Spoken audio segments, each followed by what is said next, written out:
Hello. Welcome.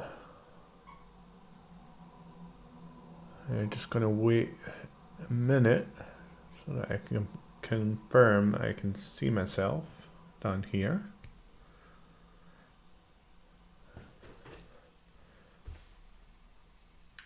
Yep. Hello. Stupid voice me. All right. So yesterday wasn't very successful. If you didn't watch that video, then we spent 2 hours yesterday. The first 30 minutes were fine. We got alerting configured on pods that were struggling to start. Then we moved on to trying to provide a kind of logging section of our dashboard. And we ran into a few problems. Now, after much debugging, it turns out that there was a problem in the InfluxDB FluentD plugin. The problem was, even though it was staring me right in the face and I didn't see it, was just that there is a nested JSON, well, I thought it was a string, that was hitting the conditional statement in the Ruby plugin. In fact, we can even just take a look at that code again, even though we looked at that a fair amount yesterday. It was down here, where it says, you know, oops, go back, no, where are you? Oh, I wonder if he fixed this in 2. Ah. I'm sure there was a string bit that escaped it. Anyway, this yeah, that was part of the add field function. Anyway, so the add field function has a check on it. It looks for it being a string, and it quotes the key and the value appropriately. However, the string handling is also it has an else field in it that just says, okay, just use key value pairs. We don't really know what we're dealing with here. So what the maintainer now has handled is we actually, if we notice that it is an object or hash in Ruby chat, loop over those pairs and actually process them each as fields. And he was very kind to do a pre-release for me that I have updated in my Docker file. So we're now running the 1.4.0 pre-release of the FluentD plugin. I have triggered a rebuild, and that's where we are. So hopefully my cluster is in the same state I left it in, and it is. Our Fluent plugin has been running for 22 hours. We want to cause this pod to restart, but let's just take a look at what we were getting. So big blob of text, invalid boolean here, just struggling to process this. So I'm hoping very quickly, I'm going to delete this pod. The new image is already on the Minikube VM. It's going to deploy it with this update, and magically we're going to see logs. Is that too much to ask? I don't think so. Okay, so tail, that's all of our container logging files. I'm not sure if we'll see any sort of output to indicate that the metrics are being written, but I am going to give this around 30 seconds because it is batched and buffered. So we won't see it write anything immediately. And we'll see what happens. Now, if we pull up our dashboard again, I will need my port forward. Get lab. Fire. Port forward. Let's pull this back up. Hopefully I remember the username and password.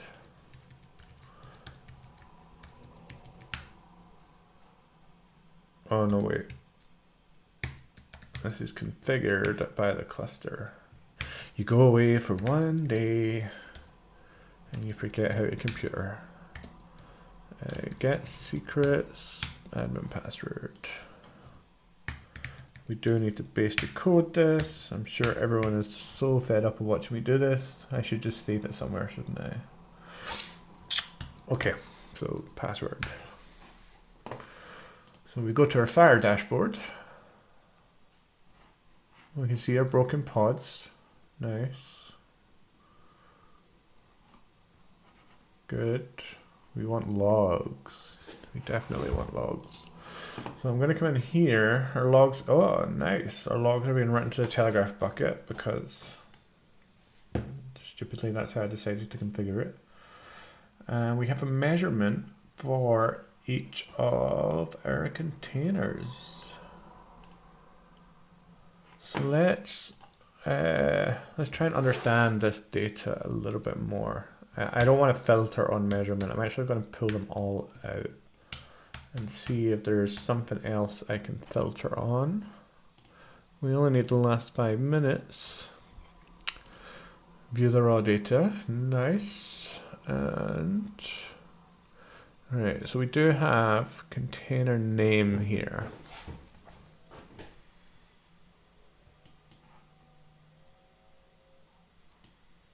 What else do I have? I've got generation information. We've got the pod ID. We've got the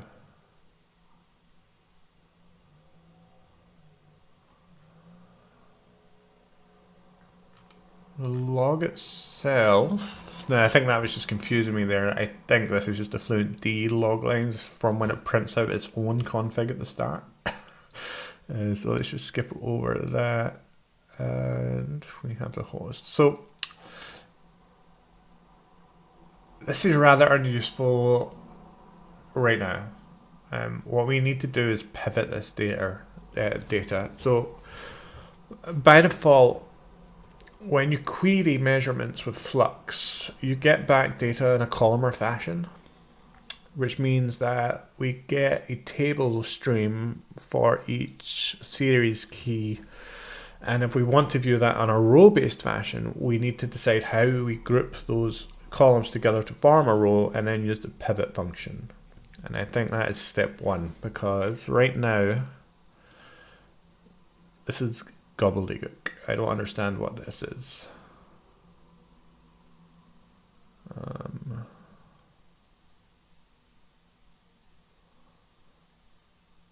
So how do we group this? I think we can go on pod name. So let's try a group columns. Sometimes you get autocomplete on actual data values, like here. Don't know why it doesn't work for columns. So let's try pod container name. Let's just try container name. Let's just comment it out and actually do. Oh, the reason it wasn't working was probably this. So comment back in. All right, we do have some grouping going on here, but it could just be it's Kubernetes. Oh no, wait. Well, it's. Oh. Let's work this out. We want to group on FluentD tag. Okay, so Fluent. So when we configured FluentD, we had it add a FluentD tag, and it adds a tag with the file name for the. Is this the container or the pod? I think it's the container. So if I group by that, and then let's just go straight into an pivot. In fact, we probably don't need to group because we can specify the row key is FluentD. We want to, all of our columns will be anything that has a field. The value is always value. Yay. So now we have, that's our broken init container. And that's each of the broken ones, because we have 2 pods. We've got the namespace, we've got the labels, we've got the host, Docker container ID.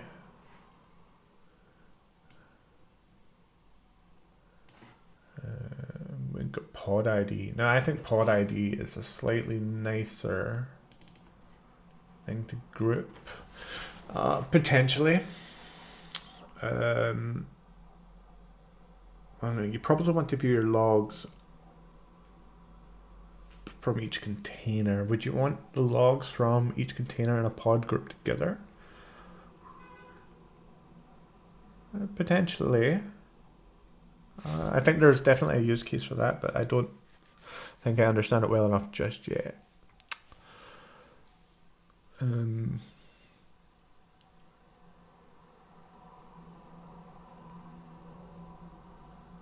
Ooh. Let's see what it looks like.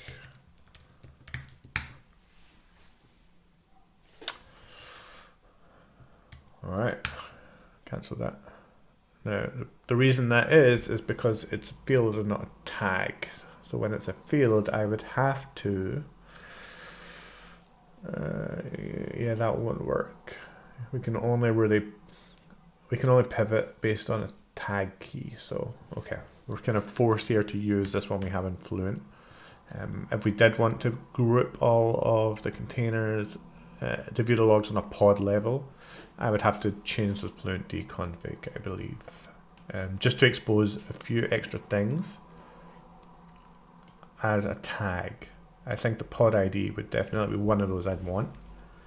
And there's a few other things in here that I don't think are tags, such as the node name and things that we may want to slice and dice by. But for now, we're just going to go with this. So if I view this as a table,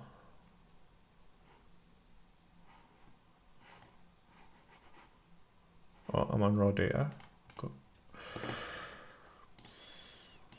What do we have? Not what I was expecting.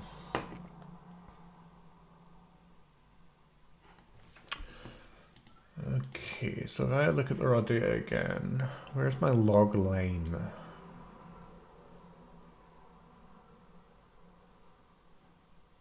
Log.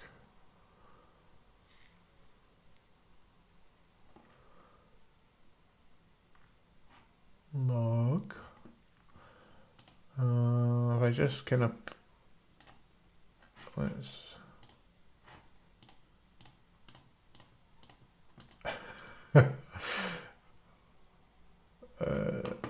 okay, so I think the problem is my grip key. Because of the pivot.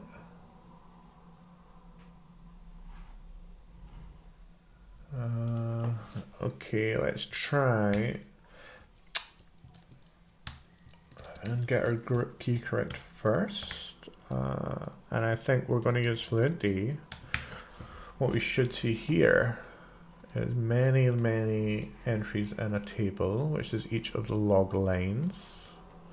And I can kind of encourage only seeing log lines for now, but we will take this out.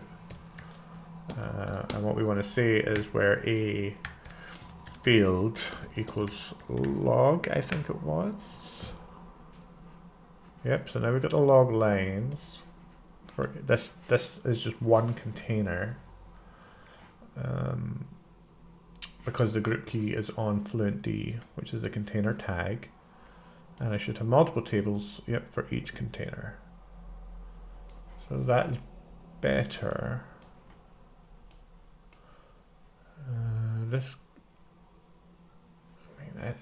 It feels like I shouldn't have any tables with one line. Do I have a container that's only logged one line? I'm not sure, but let's keep moving forward. So if I then pivot now, we're back to one log line. Okay, so that's not right.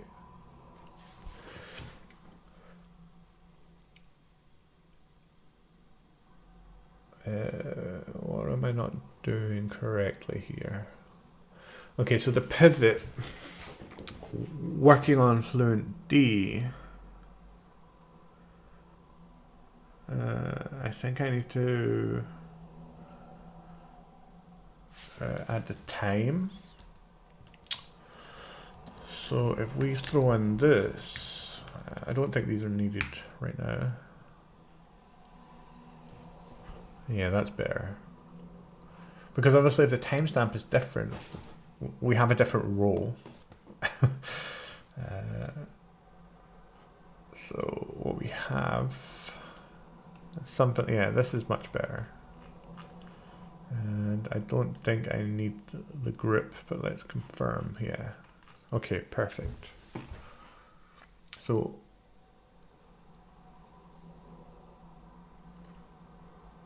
the group key already has the measurement name there, so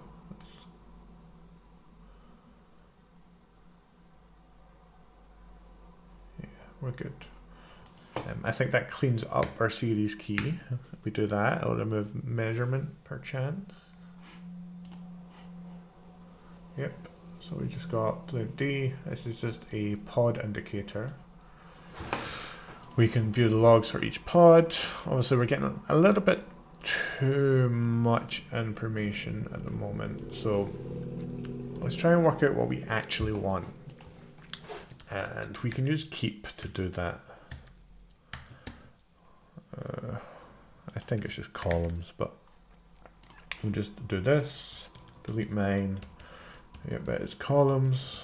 All right, so we don't need to keep this. This is here. Start and stop. No, I think I just want time.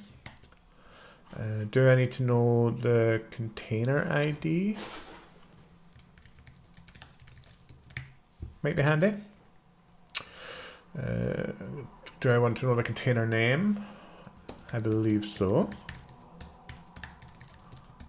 So we'll keep that. Do I need to know the host? I believe that's valuable.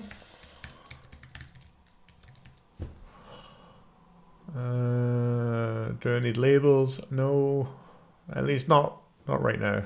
I don't need to know the namespace ID, no, but the namespace name, I will keep a hold of that.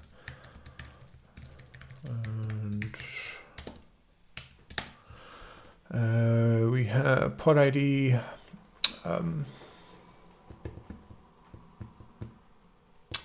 Maybe I would rather the pod ID than the container ID. Yeah, let's do that. So we'll do Kubernetes pod ID with the container name, the host, the namespace. We definitely need the log. And I may wish to filter on the stream.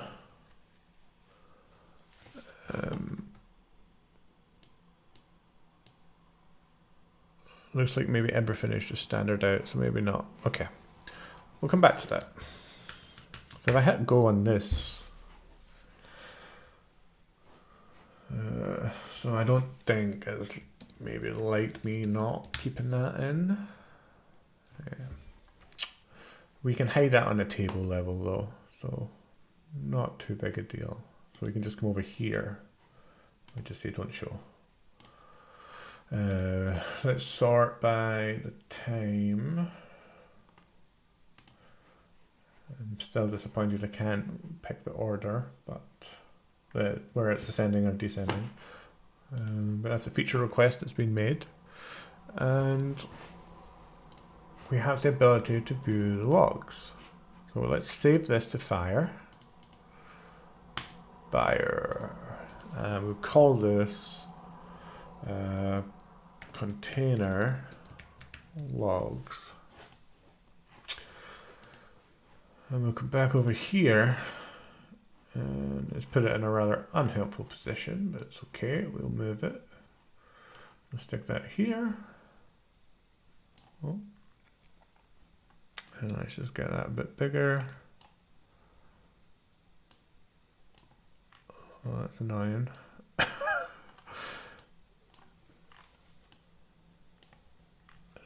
Getting there.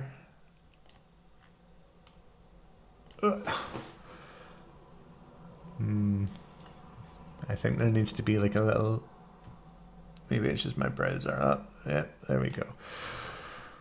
Okay, so now we can see that we have our FluentD logs. I should probably change the order of this. So what do I want? Start and stop aren't kept anyway. Measurement isn't kept. Container ID wasn't kept. Container name. Put the host above that. Labels aren't kept. That wasn't kept. Namespace name. So yeah, we'll have host, namespace name, container name, pod ID.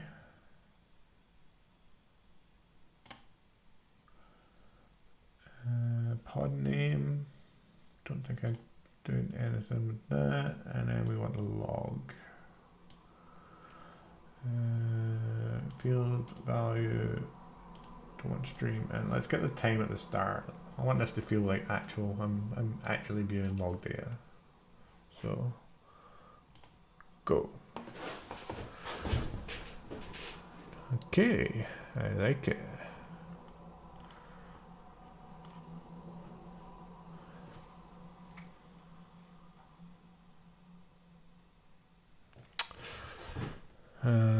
The log actually has a timestamp and stuff in it too. That's particularly annoying. I'm sure the plugin can clean that up, but it's not important for now. Yeah, really, I want to see much more of this. What if we just remove some context then? Go away. Just give me the time and the log. Keep the log. Whoa, don't do that. Don't have an even weight. That doesn't help me. Oh. I think my computer's going a little bit slow. Oh, I can't resize that.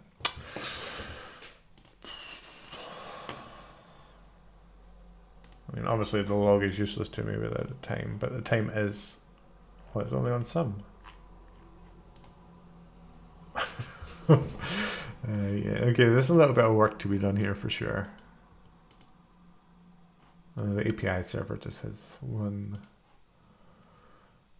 So the broken init, kind of what I'm looking for.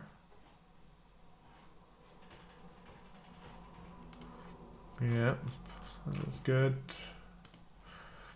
FluentD, I mean, I'm not particularly fussed about its logs anyway. These are the ones that I care about, so.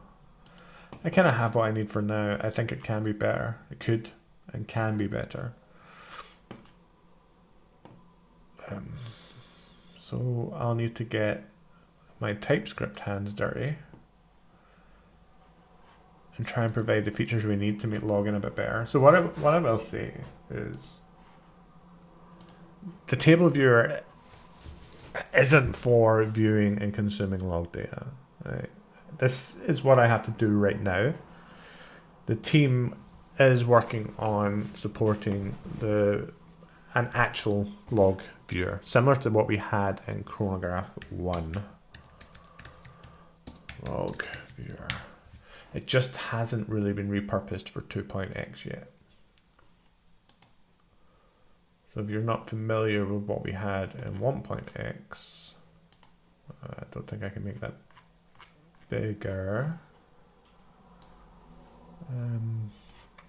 You know, I had a nice log viewer. It had, you know, tools that handled syslog format by pulling in the severity, and, you know, allowed you to kind of, the logs would move as you moved across the XY plots, the graphs. So this is just what I have to do right now, and not something that I'm telling you would be part of your final solution. Obviously, 2.x is still in beta, lots of improvements to come, and this definitely needs a little bit of loving. So But for the time being, as we're just really trying to put together a dashboard, so let's talk about the Kubernetes monitoring aspect first, right? So there are 3 components needed for production grade monitoring of Kubernetes. Kubernetes runs on hardware, even if it's virtualized. So what doesn't go away because you're using Kubernetes is understanding how to monitor the bare metal or the VMs. And we have dashboards for that. Linux system dashboard gives us a way to look at, our CPU usage. We've got load, processes, swap, disks, network. None of that changes. Brendan Gregg's use framework is still the de facto standard here. For just understanding the host. And if you keep your host healthy and happy, then you're really just focusing on the other 2 components of the Kubernetes monitoring experience. The third component, I'll skip the second for now, is the application and service layer. And again, we're not reinventing the wheel there either. So we're still using either 4 golden signals, if you've read the Google SRE book, the RED method, if you're familiar with the work of Tom Wilkie. Understanding your application through requests, errors, duration, saturation, that is still really important there. So when we actually talk about Kubernetes monitoring, we're talking about this little bit in the middle, which is just understanding that controller loop, the reconciliation loop that happens within the cluster. So really all we want from this Kubernetes Fire dashboard is, on a very basic level for now, is to understand, do we have pods aren't running that we want to be running? Now, yes, there's other stuff I'm going to add in here. I want to understand the PVCs. I want to know what PVCs are unbound, why they're unbound. I want to know if those PVCs are approaching capacity. I want to try and do that proactively as possible. So we'll try and do linear predictions to predict those disks filling up. We want to predict that in office hours, whatever those mean for your team, versus getting woken up at 3 a.m. Right? That's the goal. We're not going to do PVCs today, but there will be a video on that, I guess, within the next week as we kind of mature this dashboard. But for our pods solution right now, we do have the ability to alert and detect when we have a reconciliation problem. Something cannot be started or scheduled. And we have the reasons. We made the changes to the Telegraf plugin for that yesterday. We know we have pod initializing problem here. We have the container pod logs. We know that it can't initialize because it's looking for a service that doesn't exist. So on this one dashboard, we have identified a problem. We know which pods we need to look at. We know what the status of that pod is. We can filter the container logs on that pod, and we have the error message right in front of us, with not a lot of vertical scroll. So to fix this, my broken deployment I kept in a different folder because we were using a really good example library from Ian. GitHub Ian Kubernetes examples. We deployed the broken init. We can pop that open.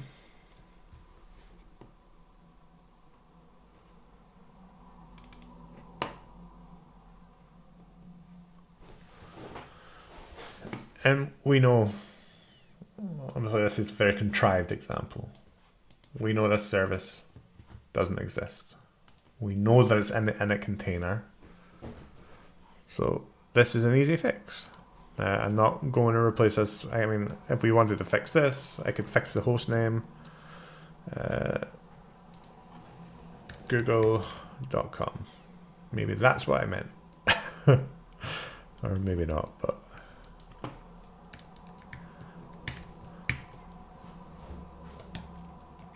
And we can apply.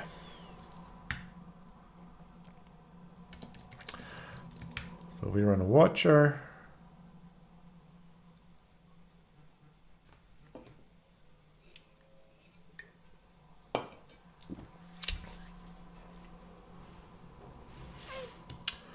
And if we come back to our dashboard here, we have our 5-second refresh on. Waiting pods have went up, that's okay. I would expect this to drop as those metrics come in. One says with a slight bit of hope in his voice.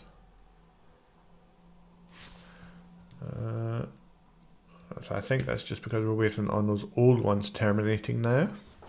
So this was the 2 new ones we spun up, which became healthy, dropped back down, and then we're waiting for the 2 old ones to be cleaned up.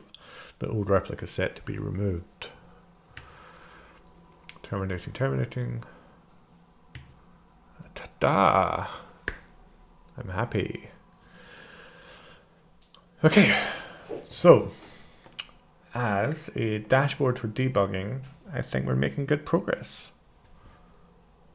We still want to clean up these numbers. I don't want a total over the last 5 minutes. I really just want what is waiting now. But I do have a graph that shows me that, so it's not my most pressing concern. Now I only have an hour to stream today, which means I have 29 minutes left before I have a meeting. So what I want to do next is take a look at Vector. So what we've deployed here, and again, if you've seen yesterday's video, you know I'm not happy with what we had to put together to deploy this. We had to build our own FluentD image. We had to configure all of the Kubernetes stuff and the InfluxDB stuff and the Prometheus stuff. It was quite a lot of effort. And I want to make that easier. I want to make that a lot easier. So I think my stream won't be tomorrow. Tomorrow our company has given us time off for Juneteenth. A lot of us in the company have decided to use the day to read up on history and educate ourselves more in the current situation around the world. So I won't be streaming. So maybe on Monday we will clean up the Fluent deployment so that I can package it up in a really nice fashion for you all to consume. So what I want to do next, and I'm just going to, we don't need any of this running now. So clear screen, close tab. What I want to do is see, I killed my port forward, which is why this has disappeared. What I want to have a go at now is, can I deploy Vector? I have never used Vector before. I think it looks really cool. I like, if I believe correctly, it is written in Rust. Rust is the new shiny, a language that I'm trying to get familiar with and good at. I like their website. Shouldn't be a decision factor, but it kind of is. I like this graph that shows it is super good with the disk I/O. I find it weird that they hide the fact, not hide, I guess, because it is on the page, but it's just not the default, you know, sell your best self first, I guess. From a memory consumption point of view, it is really good, though right behind FileBeat. And from a CPU, it seems to be kind of middle of the road. FluentD and FluentBit are actually surprisingly better. I wouldn't have thought that. Of course, this is a particular use case. You know, if we pop along, it does change. FluentBit is surprisingly fast. It is written in C. The reason I'm not going to try and get FluentBit to work in the cluster is there's not a plugin that would allow me to write to InfluxDB2. There's no C client library, which means I would have to be straight up using a C HTTP library. Too many moving parts. I don't want to do that. So for the next 26 minutes now, we are going to do our best and our damnedest to deploy Vector. So first things first, do we have a Docker image?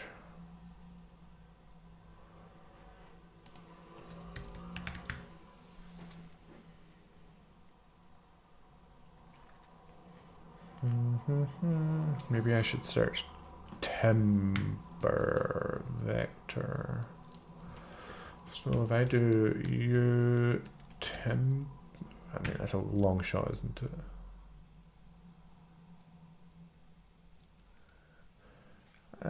I got interested when I seen fluentd there, but it just, I think it's just a bit random.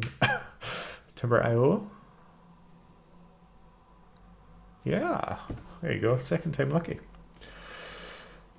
So we do have an image. So let's copy this. Now I did what? Timber vector dev deployment. I don't think there's going to be a Helm chart, do you? I don't. I'll check. I think I did check. Or was I looking for something else? Who knows? Who knows? All right. So really simple deployment. What do we need to do? So we can pass a custom configuration file because the default doesn't do anything nice. I'm okay with that. I'm going to deploy the nice shiny Alpine one though. And let's take a look at this config doc then. Where do I need to put this? Etc. vector default toml. Oh, so that is their default. Gotcha. Okay. So let's add a config map.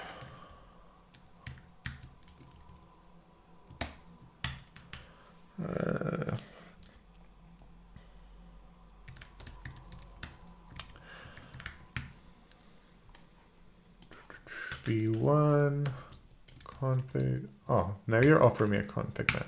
Oh. Alright, vector.toml and oh, is that just there we go. Stuff. Okay, alright, we've got a config now. So I already have an examples folder. That makes me happy.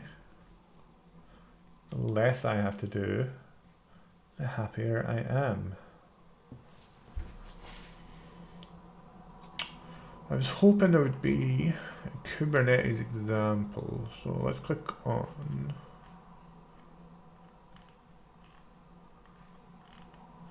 Let's click on sources. We want to do logs. I'll look at it as a metric collector later.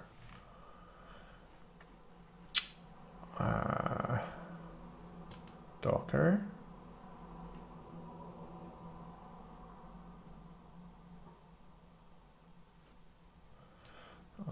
So that would require me to mount in the Docker socket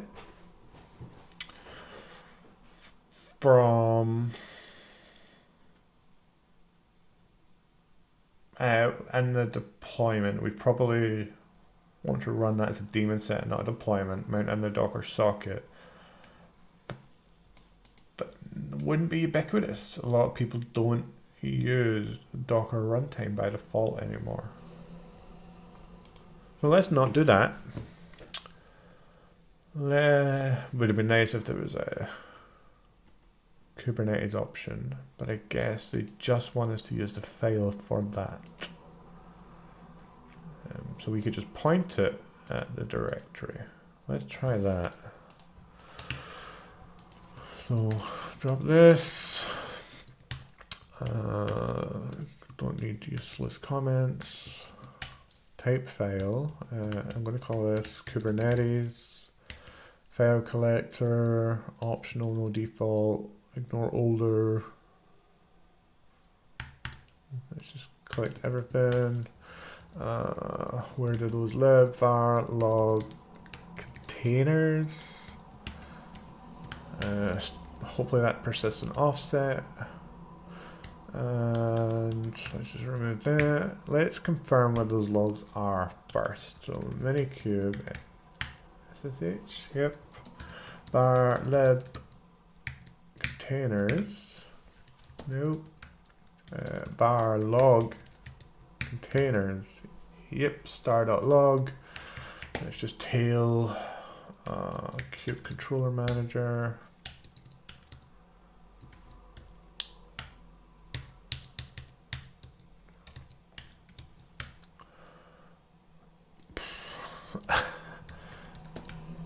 Right. And it's JSON structured. Okay. So next, what does it? Oh, lots of options.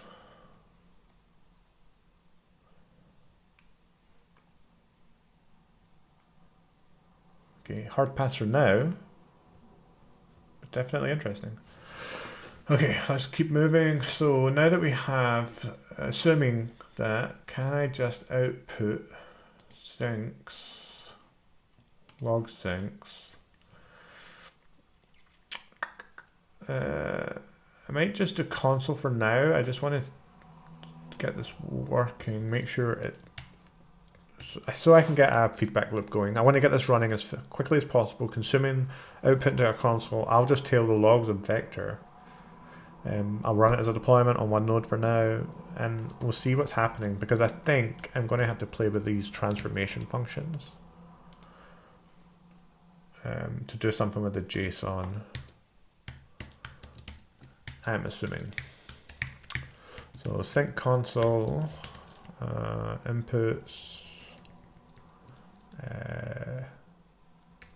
Kubernetes. I don't know if it wants source.kubernetes. Let's assume maybe. Right to standard out. This is required, so let's just leave it as is.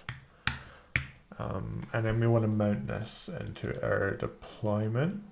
So volumes, name, config, config map, name, vector, config. Yeah, no need to be. Volume mounts, etc. Vector config toml.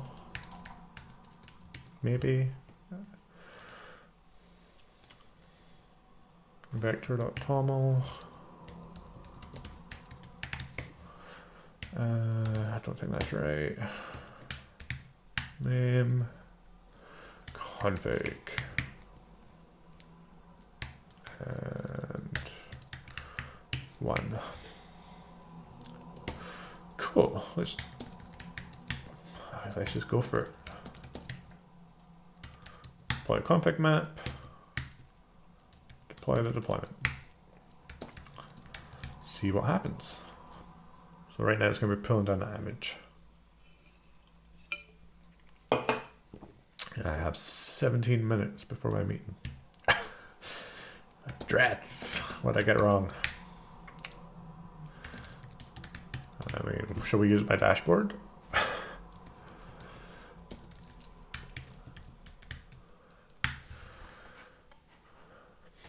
I mean, I could describe it. You know, we're building this for a reason, and if I don't find it useful, other people won't find it useful. Broken pod. We have a run container error. Where are my logs?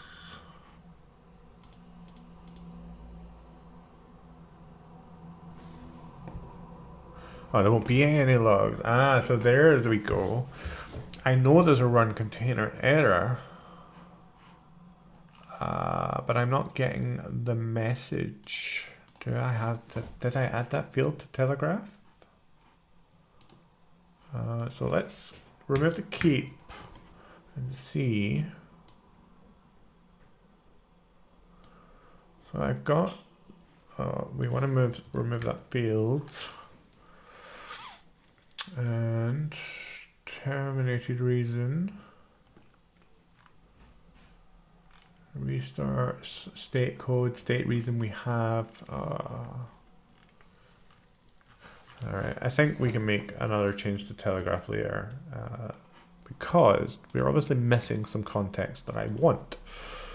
That context should be here when I describe the pod. Yes. I want this, although these are the kubelet logs, so I probably do have them. No.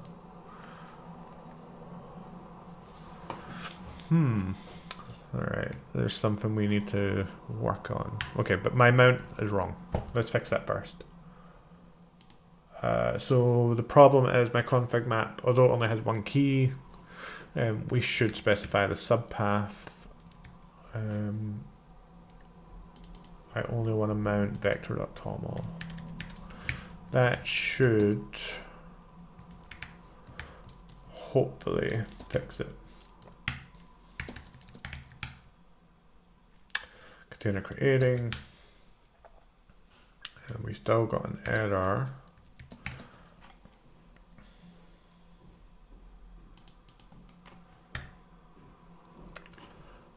Okay, so something wrong with our config. Is that in my dashboard? Just do a hard refresh. Container name vector, good. Oh wait, that's the Y. So crash loop back off. Why is FluentD not giving me all of my log data? It didn't give me the kubelet. And it's not giving me vector. I wonder if there's just a delay from bucket with Telegraf range. I'm just going to do this very quickly so that we can make progress again. Just give me everything. Give me the raw data.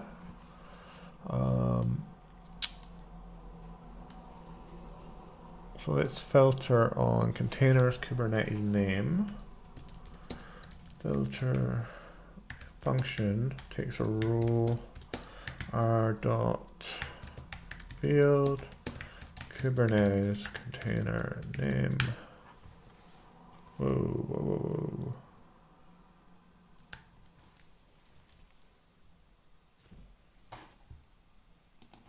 Weird syntax of me.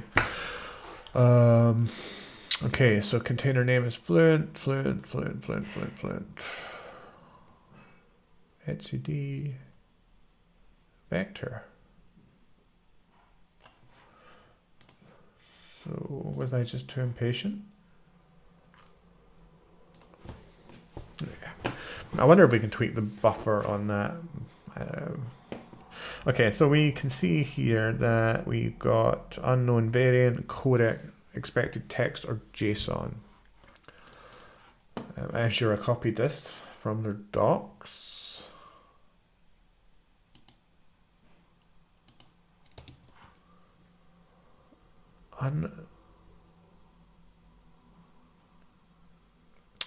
Unknown variant codec, expected text or JSON for key syncs.console.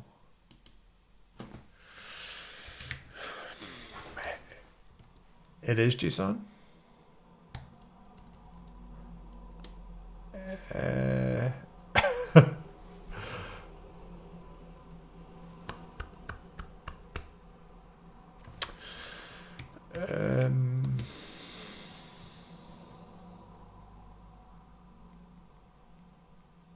Doesn't give me a line number,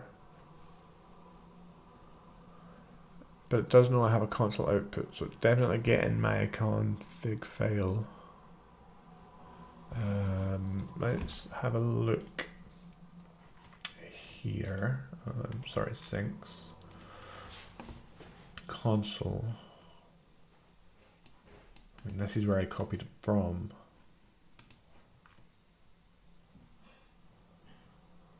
And I mean, it looks okay. All right, when in doubt, My favorite hack approach to everything ever. I'm sorry for anyone that sees me doing this.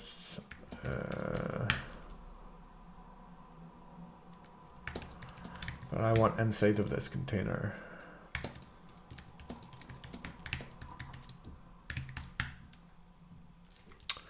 Ash vector cat my config. It's me using the wrong thing here.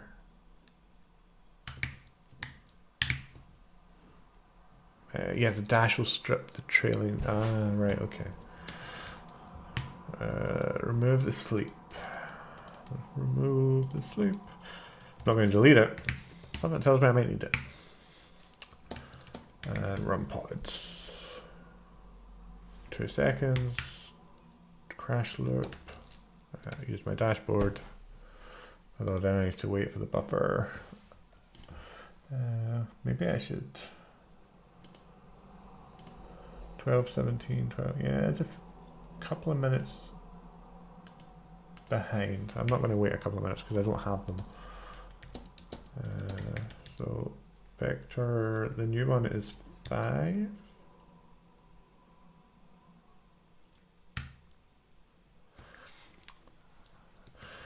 Right, sleep, you're back in the game.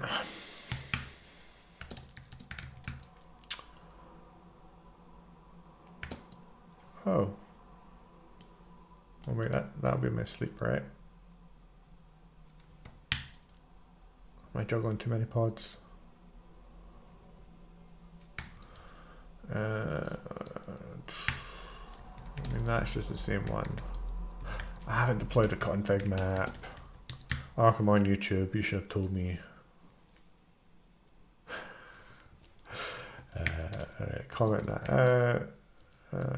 Let's just do. Should have just done everything anyway. Okay. Damn you, error. 5.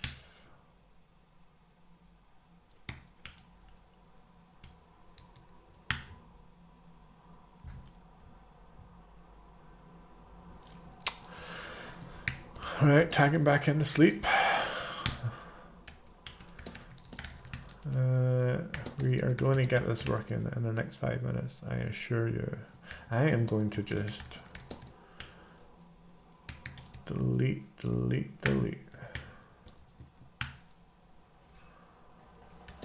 All right, that's the one we want.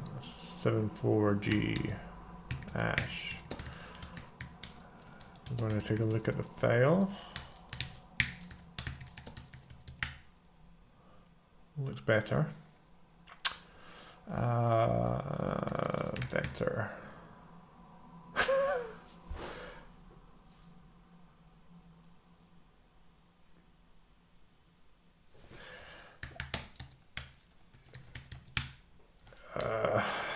I still don't have that new line. Is that the problem? Oh, it's a config map.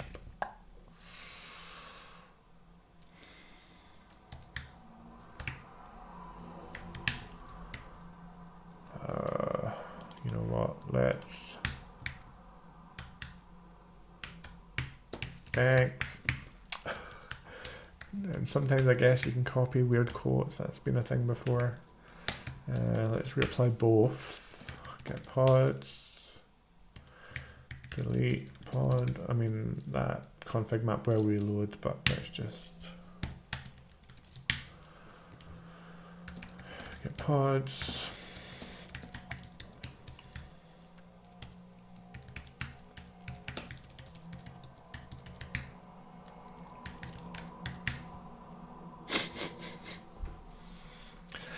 No matter what software I use, I run into bugs.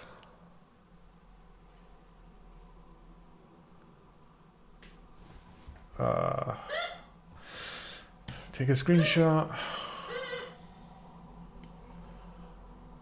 and save.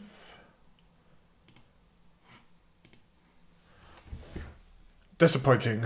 I really wanted vector running, but unfortunately time is against me today. And bugs.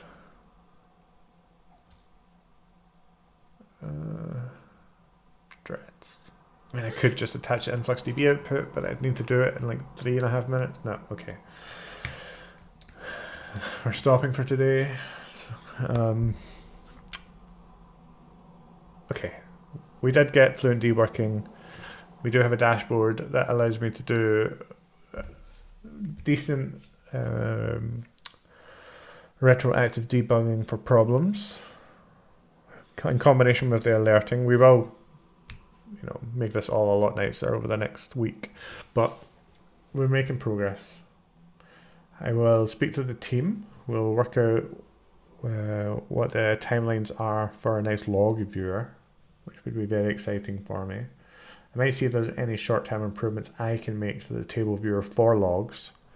I think even just having the ascended descending option on the table customizer would be really good, just to get those logs. You want the most recent ones first. As far as FluentD goes, the plugin's working well. We have loads of fields available that we can consume, but I really want to be able to control the size of that buffer and that batch. I don't want to wait 3 minutes when there are logs. I think 30 seconds, maybe 1 minute I'll deal with, but anything longer, maybe too much. Anyway, I will dig into this vector bug. I will see if there's already an issue been filed, and if not, I will try to fix it myself. I won't be back tomorrow. I will be back on Monday. Have a great weekend, and thank you very much for tuning in. Have a good day.